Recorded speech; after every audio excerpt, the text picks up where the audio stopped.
آج ہم آپ سے شیئر کریں گے ہیٹ اسٹروک اور اس کے مراحل اور ہر مرحلے پر کیا تکلیف ہوتی ہے اور اس تکلیف کا کیا تدارک کر سکتے ہیں، یعنی کیا فرسٹ ایڈ دے سکتے ہیں۔ اس کے علاوہ آج ہم آپ سے بات کریں گے کہ کن افراد کو گرمی سے بچنا ضروری ہے اور کس طریقے سے گرمی کے اثرات سے ہم بچ سکتے ہیں، اور یہ گرمی کے اثرات مختلف مراحل میں جب آ جائیں تو ان سے ہمیں کس طرح سے نمٹنا ہے، کس طرح فرسٹ ایڈ دینا ہے۔ تو سب سے پہلے تو ہم آپ سے یہ بات شیئر کریں گے کہ کن افراد کو ہیٹ اسٹروک اور گرمی سے بچنا ضروری ہے۔ تو سب سے پہلے آ جاتے ہیں ہمارے بزرگ، والدین، جو بھی گھر میں بزرگ ہیں، اولڈ ایج ہیں، انہیں چاہیے کہ یہ گرمی کے اوقات میں گھر سے نہ نکلیں۔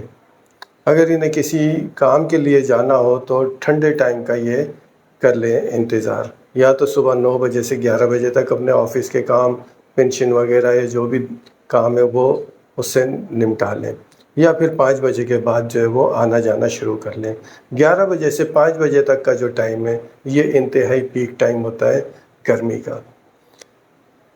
دوسرا، وہ افراد جو اپنے آپ کو گرمی سے بچائیں جو کہ کچھ میڈیسن لے رہے ہیں، چاہے بلڈ پریشر کی لے رہے ہوں، ڈائبٹیز کی لے رہے ہوں، یا مختلف بیماریوں نے پہلے ہی ہو اور اس کی دوا وہ لے رہے ہوں، تو انہیں بھی چاہیے کہ اپنے آپ کو گرمی سے بچا لیں۔ گرمی سے بچنے کا طریقہ یہی ہے، ایک تو وہ ٹائم میں نکلیں کہ آپ جب کہ گرمی نہ ہو، اور اس کے علاوہ کپڑے آپ نے جو ہے وہ باریک پہننے ہیں، کاٹن کے پہننے ہیں، لوز کپڑے پہننے ہیں۔ تو اس کا مطلب یہ کہ آپ نے ٹائٹ کپڑے نہیں پہننے، موٹے کپڑے نہیں پہننے، ڈارک کلر کے کپڑے نہ پہنے، لائٹ کلر کے کپڑے پہنے۔ اگر کہیں جانا ہو تو سائے کا دیکھ لیں، جہاں پہ سایہ اویلیبل ہو اسے اویل کر لیں، سائے کو آپ رکھیں ذہن میں۔ پانی کی بوتل آپ ساتھ رکھ سکتے ہیں۔ اگر بلڈ پریشر اور شوگر ہے تو اس میں پھر آپ مشروبات سے تھوڑا ایوائڈ کر لیجئے۔ اگر بلڈ پریشر ہے تو نمک والا پانی پئیں گے تو اس سے بلڈ پریشر شوٹ ہو سکتا ہے۔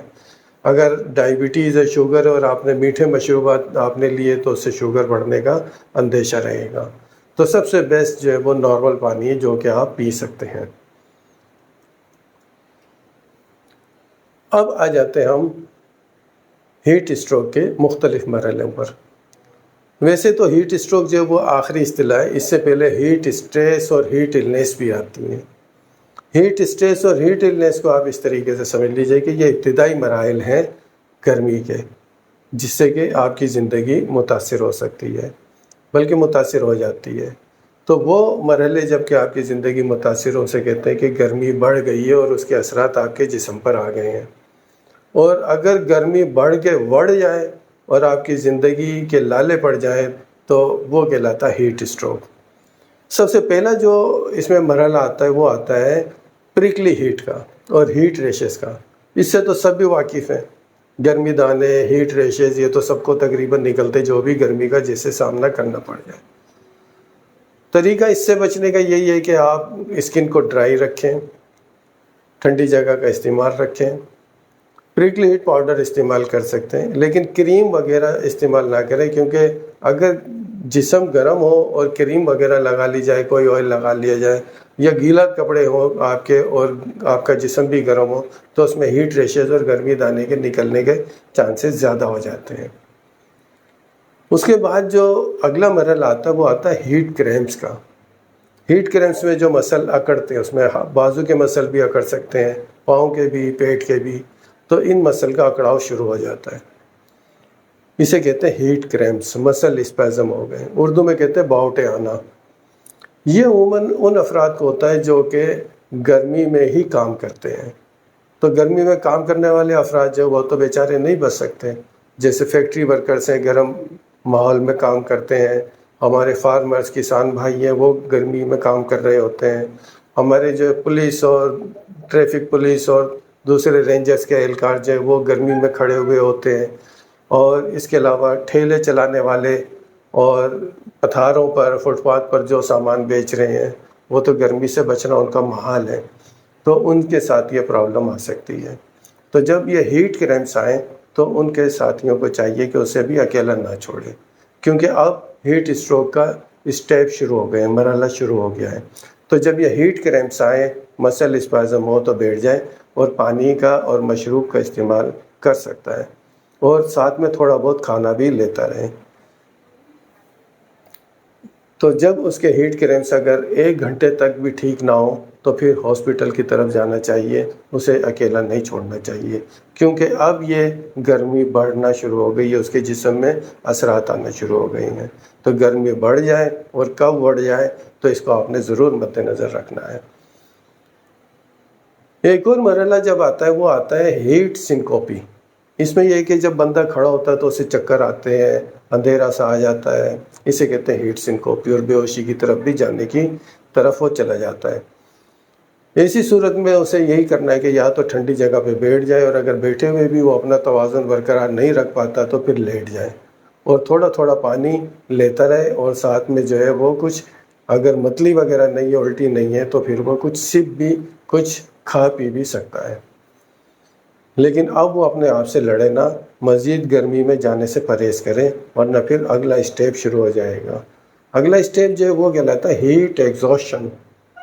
ہیٹ ایگزوشن میں جو ہے وہ چکر بھی آ سکتے ہیں، سر میں درد شدید ہو سکتا ہے، اور اس کا ٹیمپریچر بڑھ جائے گا، بخار ہو جائے گا اسے 104 105۔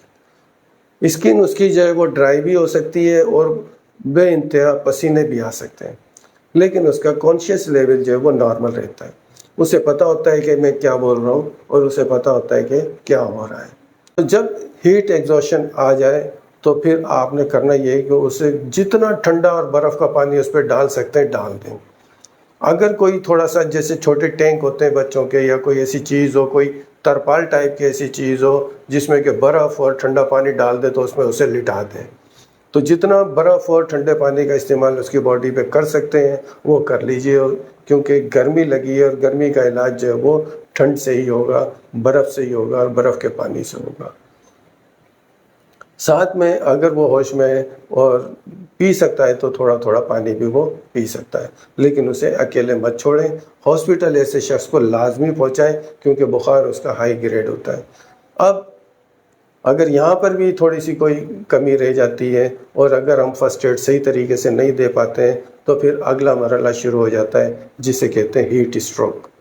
ہیٹ اسٹروک کا جو اگلا مرحلہ اسے کہتے ہیں ایگزرشنل ہیٹ اسٹروک۔ اب یہ جو ہیٹ اسٹروک ہے نا، اب اس میں اس کی سمجھ میں نہیں آ رہا ہوتا کہ کیا ہو رہا ہے، اور لوگ جو کچھ بول رہے ہوتے ہیں وہ بھی اس کی سمجھ میں نہیں آ رہا ہوتا، اور جو وہ بول رہا ہوتا ہے تو وہ لوگوں کی سمجھ میں نہیں آتا، وہ آلٹرڈ اسپیچ ہوتی ہے۔ بخار اسے اسی طریقے سے ہوگا، 104 105 108 تک بخار ہو سکتا ہے، اور اسکن اس کی ڈرائی بھی ہو سکتی ہے، اور اس بے شمار پسینے بھی آ سکتے ہیں۔ علاج اس کا بھی وہی یہی ہے کہ آپ نے اس کو ٹھنڈے پانی میں ڈال دینا ہے، برف والے پانی میں ڈال دینا، اس کو جتنا ٹھنڈا اور برف کا پانی ہو اویلیبل ہو اس میں ڈال دیں، اور اس کا سفر ہاسپٹل کی طرف شروع کر دیں۔ اکیلے ایسے پیشنٹ کو نہیں چھوڑنا، جس کے کریمپس آ رہے ہوں، جسے چکر آ رہے ہوں، جسے بخار ہو گیا ہو، اور جس کی کانشیس لیول آلٹرڈ ہو گیا ہو۔ اگر کانشیس لیول آلٹرڈ ہو گیا ہے، اس کو سمجھ میں نہیں آ رہا ہے کہ کون کیا بول رہا ہے، میں کہاں ہوں، اور نہ اس کی بات سمجھی جا رہی ہے، تو سمجھے کہ اب گرمی بڑھ نہیں گئی، اب گرمی بڑھ گئی ہے۔ تو آپ ان مختلف مراحل کو سمجھیے، ان کو جانیے، اور کس اسٹیج پر کیا کام کرنا ہے، اور آپ نے بالکل کانشیس ہو کے اپنے ساتھی کا جو کہ گرمی کا شکار ہو گیا ہے اس کی آپ نے مدد کرنی ہے۔ اب ہمارے وہ ورکر جو فیکٹری میں کام کر رہے ہیں، جنہوں نے گرم کپڑے پہنے ہوئے یا عموماً موٹے پینٹ اور موٹے شرٹ پہنے ہوتے ہیں، ساکس پہنے ہوتے ہیں، جوتے پہنے ہوتے ہیں، وہ سب ان کے ریموو کر دیجئے، اور نارمل غیر ضروری کپڑے، جو موٹے کپڑے جو کہ گرمی کو نکالنے میں رکاوٹ ڈال سکتے ہیں، انہیں آپ ریموو کر دیجئے۔ تو جوتے موزے علیحدہ کر کے اس کو برف کے اس میں ڈال دیں۔ تو جیسی برف اور ٹھنڈے پانی میں ڈالیں گے تو یہ تو ایک انڈرسٹوڈ بات ہے کہ اس کے موزے اور موٹے کپڑے تو آپ نے ہٹا دینے ہیں۔ تو کس طرح گرمی سے اپنے بزرگوں کو آپ نے بچانا ہے، اور جب ہو جائے تو اس کو بالکل آپ کانشیس ہو کے اس کا علاج کریں، فرسٹ ایڈ دیں، اور ہاسپٹل کی طرف سفر کو آسان بنائیں۔ گرمی کو، ہیٹ اسٹروک کو اسے سمجھیں، اور کسی بھی اپنے شخص کو ایمرجنسی میں نہ جانے دیں، کیونکہ یہ بھی ایک جان لیوا ہو جاتا ہے مسئلہ۔ آج تک کے لیے اتنا ہی. نیکسٹ ٹائم پھر ہم کسی موضوع پر حاضر ہوں گے. اس وقت تک کے لیے اللہ حافظ.